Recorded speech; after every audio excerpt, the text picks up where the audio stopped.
గ్రద్ద 70 సంవత్సరాలు బ్రతుకుతుంది. ఈ జాతి పక్షుల్లో ఎక్కువ కాలం బ్రతికేది గ్రద్దే. కానీ ఇది 70 సంవత్సరాలు బ్రతకాలంటే దానికి 40 ఏళ్ల వయసు వచ్చేప్పటికీ అది ఒక కఠినమైన నిర్ణయం తీసుకోవాలి. గ్రద్దకు 40 సంవత్సరాలు పూర్తయ్యేసరికి దానికి గోళ్లు బాగా పెరిగి ఆహారాన్ని పట్టుకోలేదు. దాని పొడవైన ముక్కు వంగిపోయి ఆహారం నోటితో తినడానికి సహకరించదు. దాని ఈకలు చాలా దట్టంగా పెరిగిపోయి బరువై చురుకుగా ఎగరలేదు. ఆ టైంలో దాని ముందు రెండే ఆప్షన్స్ ఉంటాయి. ఒకటి, దాని సమస్యను పరిష్కరించుకోవడం, లేదా ఆహారం లేక చనిపోవడం. ప్రపంచంలో ఏ అయినా ఎలాంటి దశకు వచ్చినా బ్రతకాలని అనుకుంటుంది. అలాగే గ్రద్ద కూడా తనను తాను మార్చుకుంటుంది. గ్రద్ద 40 ఏళ్ల వయసులో దానికి అందుబాటులో ఉన్న ఏదైనా ఎత్తైన కొండ మీద స్థావరం ఏర్పాటు చేసుకుంటుంది.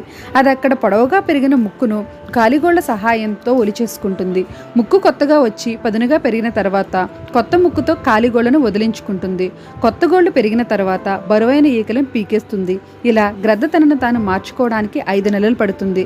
తర్వాత 30 సంవత్సరాలు అది హాయిగా బ్రతుకుతుంది.